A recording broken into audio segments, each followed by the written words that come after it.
Romo boleh mempercayakan Maria pada kami, kata Suster Cecilia tegas. Di SMA Putri ini tidak ada anak laki-laki, tidak ada guru pria. Dari pegawai tata usaha sampai ke tukang kebun semuanya wanita. Saya percaya ini sekolah yang baik, sahut Pak Handoyo puas. 10 tahun ini di bawah pimpinan Suster Cecilia tidak pernah terdengar ada skandal atau kericuhan muncul di sini. Tapi tolong suster jangan panggil saya Romo, saya sudah bukan pastor lagi. Maaf, tidak ada nada mengejek dalam senyum Suster Cecilia. Senyumnya begitu tulus, membuat Pak Handoyo merasa lebih tenang. Dalam pakaian seperti ini pun Pak Handoyo tidak berubah, apalagi jenggot itu masih di sana. Saya seperti melihat kembali Pak Handoyo menggunakan jubah putih mengajar kami para calon birawati 20 tahun yang lalu. Pak Handoyo menghela napas panjang. Sekilas Suster Cecilia melihat wajahnya mengerut sedih. Saya tidak ingin sejarah hitam hidup saya menimpa Maria juga, katanya lebih perlahan. Seakan-akan tidak rela kalau anak perempuannya yang berjalan seperti dayang di belakang mereka mendengar kata-katanya. Selama ini, Maria tidak pernah duduk di bangku sekolah. Sejak kecil, dia saya didik sendiri. Saya panggil guru ke rumah untuk mengajarnya. Karena dia cukup cerdas dan rajin, dia dapat melewati ujian SMP-nya dengan nilai-nilai yang tidak mengecewakan. Suster lihat sendiri ijazahnya bukan? Angka-angkanya memang cukup mengagumkan untuk seorang murid yang hanya belajar di rumah. Usaha Pak Handoyo tampaknya tidak sia-sia. Sebenarnya, Bayu Mas lebih cocok untuk Maria, tapi saya ingin menjadi birawati setelah lulus SMA. Saya ingin dia bisa menggantikan ibunya, menyerahkan dirinya untuk Tuhan di biara ini. Keinginan yang luhur sekali, gumam Suster Cecilia sambil mengerutkan dahi. Tapi apa Bapak tidak lupa menanyakan kehendak Maria sendiri? Begitu dia lahir, saya telah menyerahkannya kepada Tuhan, sahut Pak Handoyo tegas. Barangkali dengan demikian saya dapat mohon ampun pada Kristus karena telah mencuri mempelainya. Suster Cecilia tertegun. Sejenak dia sampai lupa melangkah, dan gadis yang berjalan dengan kepala tertunduk di belakangnya itu hampir saja menabraknya. Maaf, cetus gadis itu antara terkejut dan gugup. Matanya yang selalu bersorot ketakutan menggelepar-gelepar gelisah dan panik. Tangannya menggapai-gapai udara, seolah-olah mencari pegangan di sana. Suster Cecilia memandangnya dengan iba. Gadis ini sama sekali tidak cantik. Semua yang ada di wajahnya serba tidak enak dilihat. Hidungnya kepanjangan seperti hidung Pinocchio. Matanya terlihat besar untuk mukanya yang sekurus itu. Bertambah tidak sedap lagi dilihat karena matanya selalu berkeliaran dengan gelisah, menyorotkan ketakutan yang misterius. Tulang pipinya menonjol seperti batu karang yang mencuat tajam di wajahnya yang tirus. Cuma bibirnya yang tipis yang mengulaskan segaris keindahan di parasnya. Tapi kalau dia tersenyum, bibirnya malah menggariskan seringai kesedihan. Seolah-olah dengan senyum itu pun dia masih mengajak dunia untuk menangis bersamanya. Rambutnya yang panjang sampai ke pinggang dijalin menjadi dua. Gaun kelabunya yang polos dan berpotongan teramat sederhana hampir menyapu lantai karena panjangnya. Dan sepatu tenisnya yang berwarna putih bersih, modelnya sudah minta ampun kunonya. Di Bayu Mas sana barangkali penampilannya masih bisa dimaafkan, pikir Suster Cecilia sambil menghela napas panjang. Tapi di Jakarta, dia benar-benar seperti makhluk purbakala yang sudah harus diawetkan di museum. Tidak apa-apa, tukas Suster Cecilia lembut. Diulurkannya tangannya untuk meraih gadis itu. Tapi diperlakukan demikian, Maria malah bertambah salah tingkah. Apalagi ketika dilihatnya beberapa gadis yang sedang bersenam pagi di halaman sekolah menatapnya sambil melotot seperti melihat hantu. Ayo Maria, ajak Suster Cecilia lebih keras. Tidak apa-apa, mereka teman-temanmu. Gadis-gadis di sini baik-baik semua. Sejenak Maria tampak ragu. Ditatapnya Suster Cecilia dengan bingung. Tanpa berkata apa-apa lagi, Suster Cecilia menarik tangan gadis itu. Dan mereka cepat-cepat menyusul Pak Handoyo yang sudah agak jauh berjalan di depan. Tetapi sambil melangkah pun Maria masih mencuri-curi menoleh ke belakang. Gile, cetus salah seorang di antara gadis-gadis itu sambil berkacak pinggang. Matanya tidak terlepas-lepas mengawasi Maria. Monster dari planet mana tuh? Calon suster, sambung temannya yang menatap Maria dengan mata melotot seakan-akan hendak menelannya bulat-bulat. "Conge kamu," potong gadis lainnya dengan suara paling kasar yang pernah didengar Maria. Hampir pingsan dia mendengar bentakan gadis itu. "Dengar nggak Suster Cecilia bilang apa tadi? Dia bakal jadi teman kita kok." "Wah, rusak," serga gadis yang satunya lagi dengan seringai mengerikan. "Belum sebulan pasti dia sudah habis kita kerjain." Maria sering melihat seringai semacam itu pada gambar-gambar iblis milik ayahnya. Bedanya, iblis di dalam gambar berbulu hitam dan bertanduk, kadang-kadang bersayap pula. Dan tentu saja, mana tidak tahu apa artinya dikerjain, tapi melihat seringai gadis itu, maksudnya pasti tidak kalah mengerikan dibandingkan dengan senyumnya. Dan Maria menggeletar ketakutan. Bulu romanya meremang semua. "Saya tidak mau sekolah, Ayah," rintih Maria setelah tidak tahan lagi berdiam diri. "Saya takut." "Takut apa?" Pak Handoyo meletakkan kitab Injil yang sedang dibacanya. Begitu hati-hati seolah buku itu terbuat dari kristal. "Kamu tidak usah takut selama Kristus ada di sampingmu. Cuma dosa yang dapat membuat kita takut, karena cuma dosalah yang dapat menjauhkan diri kita dari Tuhan. Selama kamu tidak berdosa, kamu tidak usah takut." "Saya takut pada mereka, Ayah." "Mereka siapa?" "Teman-teman sekolah saya." "Ah, apa yang kamu takutkan? Mereka gadis baik-baik. Dididik di sekolah yang keras memegang disiplin, Ayah sudah menyelidiki apa yang mereka ajarkan pada murid-murid. Agama merupakan mata pelajaran utama di sana." "Tapi saya takut." "Ayah tidak akan memasukkan kamu ke sana kalau tidak yakin sekolah itu baik, Maria." "Saya tidak takut sekolah, Ayah, tapi saya takut pada murid-muridnya. Mereka begitu kasar, begitu mengerikan." "Itu karena kamu belum biasa berada di antara mereka. Ini Jakarta, Maria. Kamu harus pandai menjaga diri. Ingatlah, hanya 3 tahun Tuhan mencobamu. Kalau kamu lulus dari percobaan ini, tidak ada lagi pesona dunia yang dapat menggodamu. Kamu akan masuk biara dan dipersiapkan untuk menjadi mempelai Tuhan." "Percuma meminta pengertian Ayah," pikir Maria gundah. "Kalau dia masih berada di sana, Ayah pasti akan melanjutkan khotbahnya. Lebih baik dia masuk ke kamar dan menemui sendiri Tuhannya." Tuhan lebih dapat diajak bicara daripada Ayah. Tuhan selalu sabar mendengarkan, dan Dia tidak pernah membantah. Tidak pernah menjejalkan khotbah-khotbah yang membosankan. Tidak pernah mencekokkan nasihat-nasihat yang selalu membuat Maria merasa dirinya penuh belumaran dosa. Tidak pernah melarang ini, melarang itu, seolah-olah cuma di dalam rumah mereka saja yang suci. Di luar, dunia penuh kejahatan, karena itu mesti dijauhi. Seperti laki-laki, itu makhluk yang tidak boleh ada di dalam kehidupan Maria.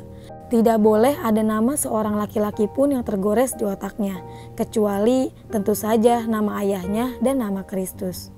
Benarkah Tuhan sebengis itu?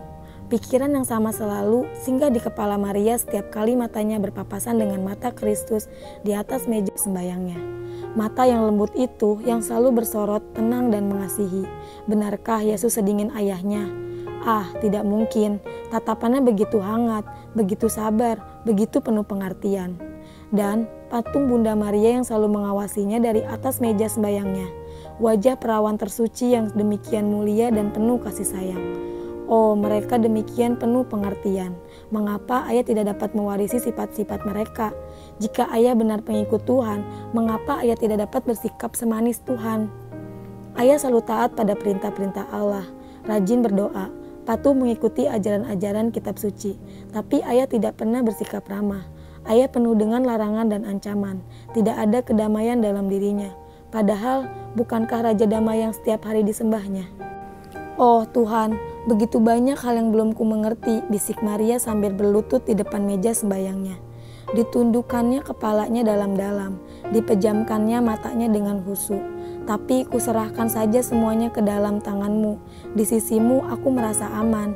Dalam pelukan kasih sayang-Mu tak ada yang harus kutakuti. Ada perasaan hangat menjalar ke sudut hati Maria yang paling dingin. Tiba-tiba saja dia merasa memperoleh kekuatan baru. Tapi semangat yang baru timbul itu langsung buyar begitu dia teringat kembali kepada tatapan teman-temannya. Mereka begitu kasar, begitu mengerikan. Maria masih dapat membayangkan tatapan mereka. Seringai mereka, kata-kata mereka. "Lihat, orang aneh itu menuju kemari," teriak Nurul yang punya pos paling strategis, bangku paling depan di sudut dekat pintu. Tina yang duduk di sebelahnya langsung mengulurkan kepalanya ke arah pintu. Anak baru, desisnya sambil menyeringai lebar. Dikorbankan buat kelas kita rupanya. Buset, sudah sebesar itu masih diantar ayahnya, sambung Rena yang sudah terbang ke pintu. Pantas aja seperti perawan lepas pingitan. Lu tahu nggak Rul? Bisik Tina dengan mata melotot. Apaan sih? Dia nggak pakai BH loh. Aduh tuh mata, Nurul mengikik geli. Mata apa sinar X sih? Shh, si onta datang, seru Rena sambil terbirit-birit kabur ke bangkunya kembali. Begitu pantatnya yang berlemak tebal seperti pelana menyentuh bangku, pintu kelas terbuka. Suster Cecilia melangkah masuk diiringi Maria dan ayahnya. Kelas yang hingar-bingar seperti pasar bubar itu langsung sepi seperti kuburan pada pukul 12 malam. Selamat pagi suster, serentak semua mulut berbunyi. Suster Cecilia hanya mendengus dingin, matanya yang tajam menelusuri setiap sudut kelas, seakan-akan mencari tempat persembunyian biang ribut yang menghibar-bingarkan kelas. Dari luar tadi dia sudah mendengar bagaimana ributnya kelas ini. Sekarang tiba-tiba saja semuanya menjadi hening. Setiap siswi duduk di bangkunya masing-masing dengan tertib. Tidak ada guru. Bu Tari belum datang suster. Sudah berdoa? Belum suster. Tunggu apa lagi? Kalian kan sudah besar, tidak perlu dikomando terus. Sudah berapa kali saya bilang, sebelum dan sesudah pelajaran kalian mesti berdoa. Tidak ada yang menjawab, hanya suara derit bangku dan sepatu-sepatu yang bergeseran dengan lantai yang terdengar ketika mereka serentak berdiri. Nurul, pimpin teman-temanmu berdoa. Baik suster, sahut Nurul sopan dan patuh jinak seperti anak burung merpati. Bukankah dia gadis yang berkacak pinggang kemarin itu, yang menatapnya lekat-lekat seperti belum pernah melihat orang? Maria tidak mengerti bagaimana dia begitu sopan sekarang. Atas nama Bapa dan Putra dan Roh Kudus, amin. Nurul mulai memimpin teman-temannya berdoa. Bapa kami yang ada di surga, dan Endang menginjak kaki Nike. Shh, lihat, bisiknya sambil bergeling ke arah Maria. Kusu amat sembayangnya. Nike mengangkat mukanya dan hampir lupa menundukkannya kembali. Belum pernah dia melihat ada seorang pun di antara teman-teman yang berdoa sedikmat itu. Kepalanya ditundukkan dalam-dalam, matanya terpejam rapat, tangannya disusun berbentuk sembah. Wah, benar-benar orang suci yang dikirim ke kelas kita nih Dang, bisiknya kagum. Kami yakin dia bukan malaikat. Lihat aja, nanti dia bisa terbang gak kalau kita jahilin. Bapak lihat sendiri, kata Suster Cecilia sambil melangkah keluar dari dalam kelas. Mereka gadis-gadis yang baik, murid-murid yang bermoral dan berdisiplin tinggi. Kelas yang tertib, Pak Handoyo mengangguk-anggukannya kepalanya. Pada zaman yang rusak ini, di tengah-tengah kota maksiat seperti Jakarta, sungguh sulit menemukan gadis-gadis yang terdidik baik seperti mereka. Saya percayakan Maria kepada Anda. Suster Cecilia, didiklah dia sebaik teman-temannya. Ada bunyi gedebuk yang cukup keras dari arah kelas. Sekejap Pak Handoyo menoleh, tapi ketika dilihatnya, Suster Cecilia tidak berhenti melangkah. Disusulnya segera direktris SMA itu. Maria merayap bangun dengan wajah merah padam. Pantatnya yang menghantam lantai terasa nyeri. Punggungnya yang terbentur meja pun lumayan sakitnya, tapi lebih sakit lagi hatinya. Teman-temannya mengelilinginya sambil tertawa geli. Gadis yang menjenggal kakinya itu malah sedang tertawa terbahak-bahak.